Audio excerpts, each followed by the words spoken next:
Ringside at Colonials Arena at the Army Island Sports Center. This is Matt Gajtka with head coach Derek Schooley talking about this upcoming series against Sacred Heart as RMU returns home for the first time in 3 weeks for the final two-game set, believe it or not, here at the Island in the regular season. So, yes, things are quickly getting to be the higher stakes portion of the season here. Sacred Heart comes in just a point behind you, and it's still such a tight Atlantic hockey standings. Can you feel the intensity build in the last couple of weeks, though, as we get closer to the end? Well, it's the league standings are hot. It may be cold outside, but it is hot right now as far as the standings go, and it is getting toward that time. We've got 2 games left here, and then we've got to play 5 or 6 on the road to end the year, and after an off week. So it's a challenging time. We've got to make sure that we're focused, we're determined, we play with enthusiasm, and we're ready to go. Sacred Heart is speaking of hot, they're hot.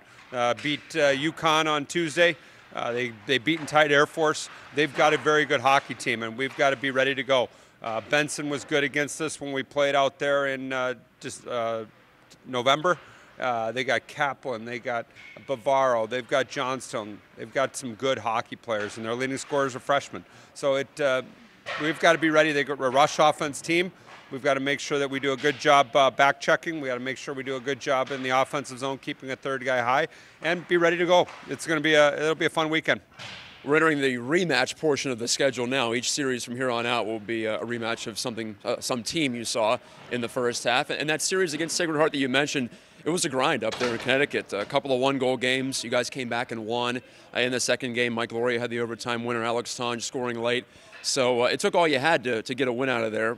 What do you take away from that series otherwise? Well, we just saw that they're a good offensive team. They pinned us in our zone at times. They did a good job of doing things. We've had tremendous success against Sacred Heart, and they got us on the first night. They got a late power play goal. Second night, we got them in overtime. So they're a good hockey team, and we got to be ready to bring our A game. We have to be ready to bring our effort from the start. We can't wait to do it on Saturday. We've got to be ready to go right off the bat.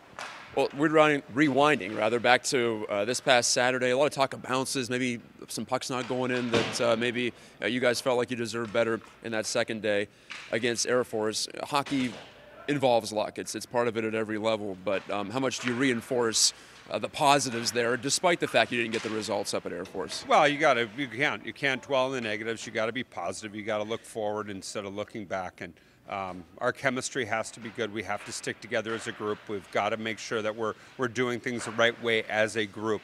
And the hockey gods were not with us. We got some bad luck, bad bounces, bad calls.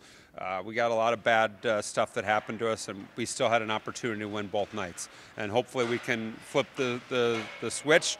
But our effort was good on Saturday, and we got to have that same effort for both nights this weekend. We can't just do it one of two. What's the build-up been like this week, too? Because you talk about confidence, you talk about energy.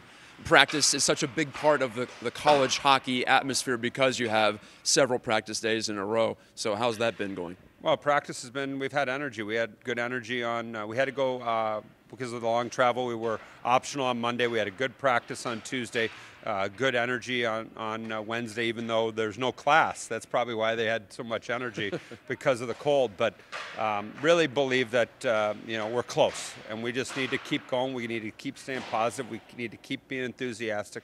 And we've got to make sure that we do things the right way, and we're prepared from the start of both games. And you can't just wait till Saturday night to flip the switch, because that really hasn't been working. But we have been playing hard. We've been playing well. It's just we haven't been getting the result we want. And we've got to change things. Something's got to change. So we've got to flip that switch, and we've got to stay enthusiastic. We've got to get good leadership. We've got to have everybody on the same page, and we've got to get buy-in. And if we can do that, we're going to be successful. Does it help? Because last year you went into the playoffs on a 6-game winless streak, and then, of course, we all know back to the AHA championship game. For those returners especially, do you think they can draw off that experience? You're the bearer of bad news today, bringing that up. You got to forget that. And you know what? We've got, every year's different. And yes, you can draw on a little bit of history, but you don't want to rely on that. You don't want to rely and go, okay, now it's time to turn it on. We've got to get our game going. And we've done it in spurts. We've got the ability to play with anybody in the country. We got to do it on a consistent basis, on a nightly basis. Well, hey, it was a happy ending last year. That's all I'm getting to with that one. But anyway. No, it was not a happy ending because we didn't win the last game. It was a good run. It was a good run. It wasn't a happy ending. Okay, there we go. We got the clarification.